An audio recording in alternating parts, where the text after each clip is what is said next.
Everybody knows Waffle House for being an iconic American restaurant chain and remaining open 24/7, but there's a lot more lore behind this diner than you would think.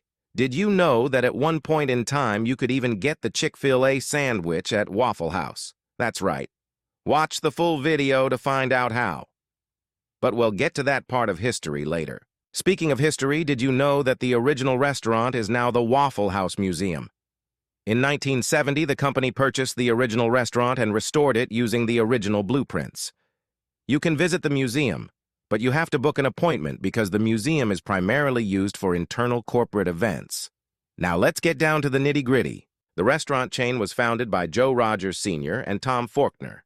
Joe Rogers was working at the restaurant chain Toddle House in 1947, and by 1949 had become a regional manager, but eventually set his sights on opening his own restaurant. Rogers' idea was to beat the competition with 24/7 availability. The two came up with the name Waffle House together. Unfortunately, Joe Rogers had to leave Waffle House for 4 years due to a conflict of interest with Toddle House, and sold his shares of the company to Faulkner in 1956.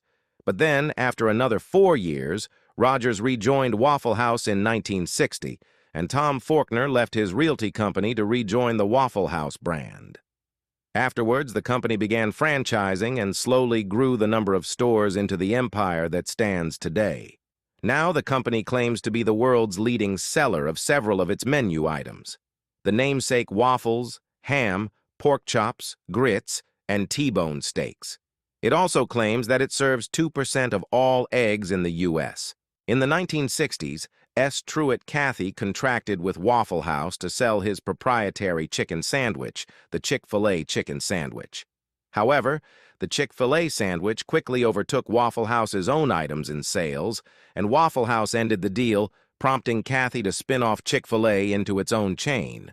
Which means that for a small moment in time, people were able to get a Chick-fil-A sandwich on a Sunday at a Waffle House.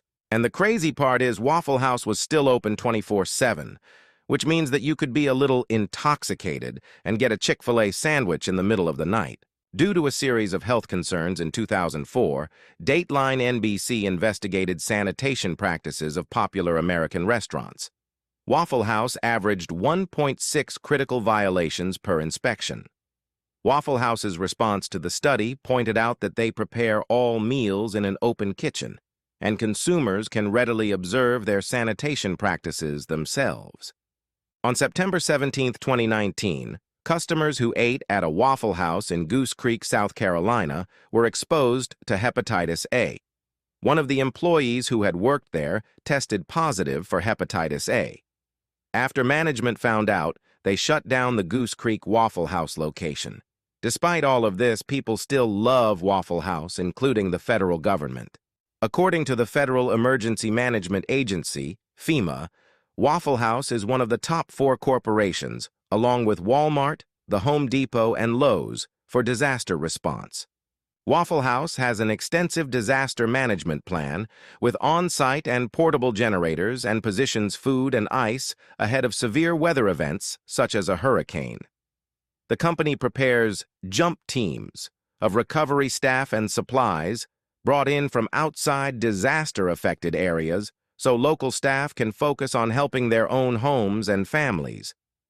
The ability of a Waffle House to remain open after a severe storm, possibly with a limited menu, is used by FEMA as a measure of disaster recovery known as the Waffle House Index.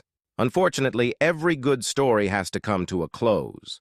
The founders of the Waffle House brand died in 2017 within less than 2 months of each other. Joe Rogers Sr. died on March 3rd and Tom Faulkner on April 26th. If you enjoyed this episode of AI Storytime, leave a like and subscribe. It helps the channel grow. Thanks for watching.